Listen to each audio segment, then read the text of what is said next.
What happened? The whole story? The crash, mainly. What happened with the crash? I don't know what happened with the truck crash. Really? Yes. You sure? Yes. Okay.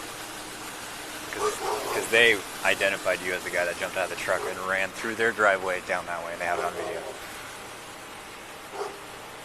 Okay. Well, that wasn't me. Okay. As we just heard this officer say, the man in the flannel shirt is being accused of fleeing the scene after crashing this truck into a home's mailbox and front yard. As we can see the damage caused by the wreck and officers arriving to the truck already being abandoned. Now, you may be wondering who the alleged driver is. Yeah, it's the Fairfield PD guy. He's apparently an officer of the Fairfield Police Department.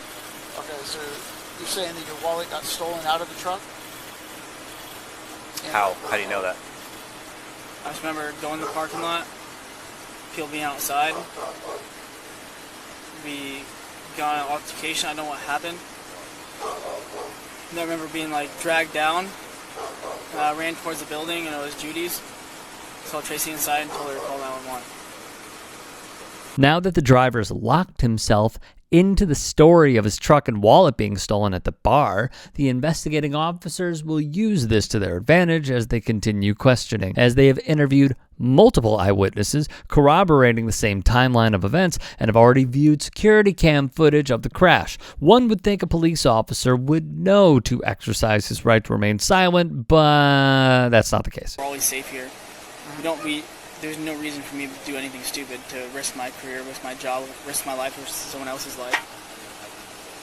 You gotta realize that we still have a job to do, and I mean, this is like the worst situation in the world for me having to do. Yes, sir. But at the same time, I understand you have an investigation. That's my truck. I'm intoxicated, and I can see how that could lead. Okay, but what about the video camera of you getting out of the truck and running across their yard and then coming back? That's why I said is honesty can be your best policy.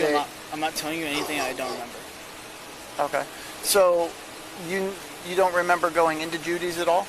So how much do you think you had to drink throughout the whole night? 3, 4 shots, 2, 3 beers. Okay, 3 or 4 shots of what? Jameson. Brass tap.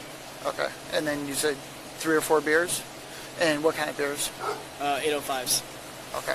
And so you got there about 6:30? Something that shouldn't be lost during this interaction is how the investigating officer is letting the driver do all of the investigative work for him, answering questions and willingly talking to police.